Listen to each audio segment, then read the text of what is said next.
शनिदेव को ग्रहों का राजा कहा जाता है। भगवान भोलेनाथ ने इन्हें न्याय के देवता की उपाधि दी है। शनिदेव को बहुत ही जल्दी क्रोध आता है। इसी क्रोध की वजह से पिता सूर्य से इनकी नाराजगी बनी रहती है। इनके क्रोध से सभी बचने की कोशिश करते हैं, वरना व्यक्ति पर मुसीबतों का पहाड़ टूट पड़ता है। इसलिए इन्हें प्रसन्न करने के लिए शनिवार का व्रत रखा जाता है। व्यक्ति शनि दोष से बचने और उन्हें शांत रखने के लिए अनेक उपाय करता है। शनि कृपा से व्यक्ति को सुख और वैभव की प्राप्ति होती है। जो लोग शनिवार का व्रत करते हैं उनको पूजा के समय शनिवार व्रत कथा का श्रवण अवश्य करना चाहिए। शनिदेव की व्रत कथा।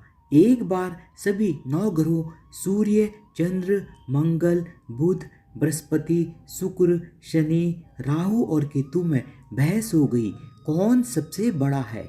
आपस में लड़ने के बाद सभी देवराज इंद्र के पास पहुंच गए। इंद्र असमंजस की स्थिति में निर्णय नहीं दे पाए, परंतु उन्होंने सभी ग्रहों को सुझाव दिया कि पृथ्वी पर राजा विक्रमादित्य ही इसका फैसला कर सकते हैं, क्योंकि वो बहुत ही न्यायप्रिय राजा हैं। सभी पृथ्वी पर राजा विक्रमादित्य के पास गए और अपने आने का कारण बताया। राजा उनकी समस्या को सुनकर बहुत ही ज़्यादा परेशान हो गए। उनका चिंतित होना लाजमी था, क्योंकि जिसको भी किसी से छोटा बताया तो वही गुस्सा कर जाएगा। राजा के काफ़ी सोच विचार के बाद उन्हें एक उपाय सूझा।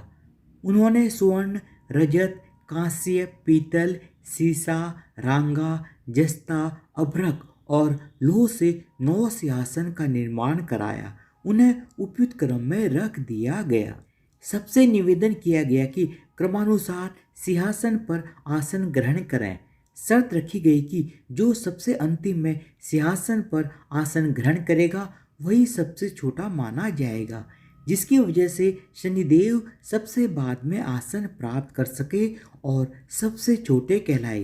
क्रोध के आवेश में आकर शनिदेव ने सोचा कि राजा ने यह सब कुछ जानबूझकर किया है। कुपित होकर शनिदेव ने राजा से कहा कि हे राजा, तू मुझे नहीं जानता। सूर्य एक राशि में 1 महीना, चंद्रमा 2.25 महीने 2 दिन, मंगल 1.5 महीना, बृहस्पति 13 महीने, बुध और शुक्र 1-1 महीने विचरण करते हैं, लेकिन मैं 2.5 से 7.5 साल तक रहता हूँ। मैंने बड़े बड़े का विनाश किया है।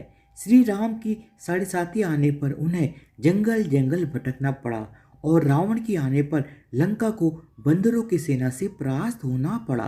क्रोधित शनिदेव ने राजा से कहा कि अब आपको सावधान रहने की जरूरत है।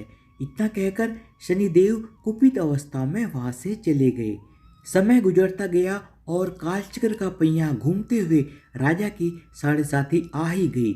तब शनिदेव घोड़ों का सौदागर बनकर राजा के राज्य में आए। उनके साथ अच्छी नस्ल के बहुत सारे घोड़े थे। जब राजा को सौदागर के घोड़ों का पता चला तो अश्वपाल को अच्छे घोड़े खरीदने के लिए भेजा।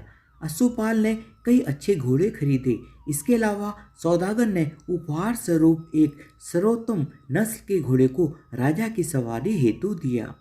राजा विक्रमादित्य जैसे ही उस घोड़े पर बैठे वह सरपट वन की ओर भागने लगा। जंगल के अंदर पहुंचकर वह गायब हो गया। भूख प्यास की स्थिति में राजा जंगल में भटकते रहे। अचानक उन्हें एक ग्वाला दिखाई दिया जिसने राजा की प्यास बुझाई।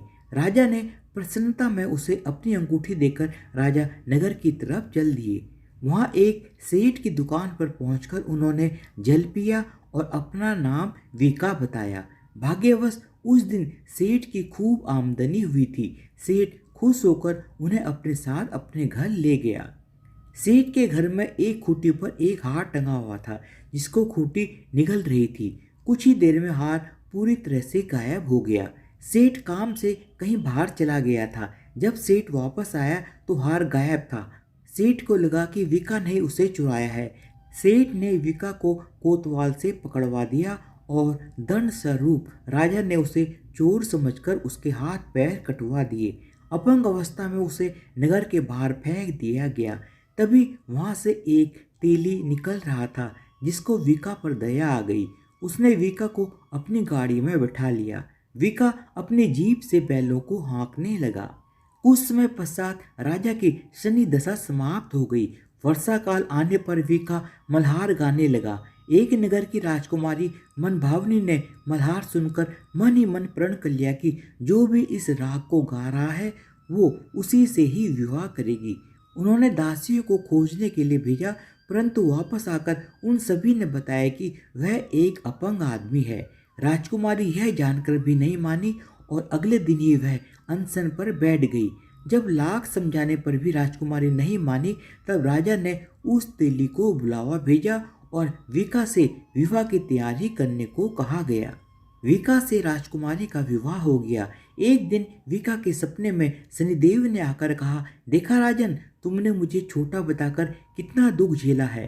राजा ने अक्षमा मांगते हुए हाथ जोड़कर कहा कि हे शनिदेव, जैसा दुख मुझे दिया है किसी और को ऐसा दुख कभी मत देना। शनिदेव इस विनती को मान गए और कहा कि मेरे व्रत और कथा से तुम्हारे सारे कष्ट दूर हो जाएंगे। जो भी मेरा नित्य ध्यान करेगा और चींटियों को आटा डालेगा, उसकी सारी मनोकामना पूर्ण हो जाएंगी। शनिदेव की कृपा से राजा के हाथ पैर भी वापस आ गए। दूसरे दिन जब सुबह राजकुमारी की आंखें खुली तो वह आश्चर्यचकित हो गई। विका ने मनभावनी को बताया कि वह उज्जैन का राजा विक्रमादित्य है। मनभावनी खुशी से फूले नहीं समा रही थी। राजा और नगरवासी सभी अत्यंत प्रसन्न हुए।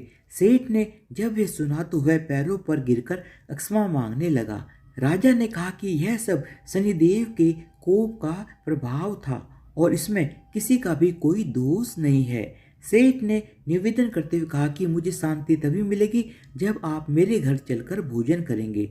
सेठ ने कई प्रकार के व्यंजनों से राजा का सत्कार किया। जब राजा भोजन कर रहे थे तभी जो खूंटी हार निकल गई थी वही अब उसे उगल रही थी। सेठ ने अनेक मोहरें देकर राजा का धन्यवाद किया और अपनी कन्या श्री कंवरी से पाड़ी ग्रहण का निवेदन किया। राजा ने शहर स्वीकार कर लिया। राजा अपनी दोनों रानियों मनभावनी और श्री कंवरी को लेकर उज्जैन नगरी लौट आए। सारे नगर में दीपमाला और खुशी मनाई। राजा ने घोषणा करते हुए कहा कि मैंने शनिदेव को सबसे छोटा बताया था, लेकिन असल में वही सर्वोपरि है। तब से सारे राज्य में शनिदेव की पूजा और कथा नियमित होने लगी। सारी प्रजा के बीच खुशी और आनंद का वातावरण बन गया। शनिदेव के व्रत की कथा को जो भी पढ़ता या सुनता है उसके समस्त दुख दूर हो जाते हैं। धन्यवाद। बोलो शनिदेव महाराज की जय हो।